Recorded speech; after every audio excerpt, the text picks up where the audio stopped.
Hi, I'm Justin Pritchard, and this is the new Ford Focus, which I'm not allowed to say according to my producer because this is a Canadian video and there are bilingual considerations, and the name of this car in French is a swear.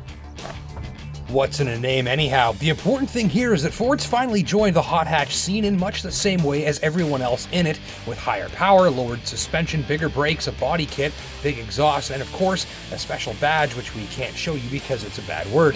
Inside, upgrades are limited mainly to metal pedals, a thin, low-profile instrument gauge with turbo boost readout, and a set of awesome race car seats from Recaro. They have the badge on them too. Otherwise inside it's pure Ford Focus, modern, high-tech, very three-dimensional, and with generous at-hand storage for your stuff. Ford Sync with touchscreen and voice command was on board, ditto a punchy Sony stereo system upgrade with the hot hatch must-have, a sub in the trunk that'll rattle the rear view. And if that doesn't get any attention at traffic lights, the violently yellow paint will. But inside I sort of wish for a few sportier touches, because when you're sitting on those sports seats with your feet covering the sport pedals, there's nothing much else visually to remind you that you're in a performance car. Of course, putting your right foot down is a good reminder. That's a 2-liter 4-cylinder turbo engine running direct injection for 252 horsepower and putting amongst the most powerful machines in its class. It boots along in a real hurry when you stand on it, turns in nearly no turbo lag, and blasts the car along with virtually instant throttle response.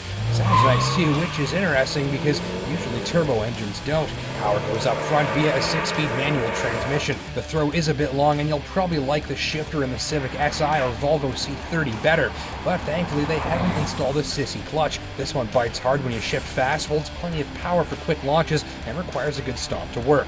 Brakes bite hard for a mere poke on the middle pedal, scrub speed with urgency, and feed plenty of information about traction back to the driver's foot too. There's even a specially calibrated version of Ford's neato-sounding control blade suspension, which lets separate components handle lateral and vertical wheel forces. This results in a lower center of gravity, better ride quality, reduced noise and weight, and it virtually eliminates the tendency of the car to dive under braking, adding stability. In this application, the relatively quiet and comfortable ride, even in light of the low-profile tires and big wheels, was notable and appreciated. And so was the handling, which, it turns out, is the best thing about it. Oh, and I figured out how to put the car back into English mode so I can finally tell you what it's called and explain further. So folks, meet the Ford Focus ST, and the most entertaining front-wheel drive car I've ever driven.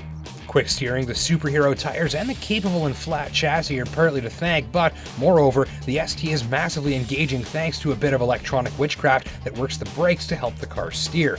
It's called torque vectoring, and it takes the usual handling compromise associated with front-wheel drive and punches it in the throat.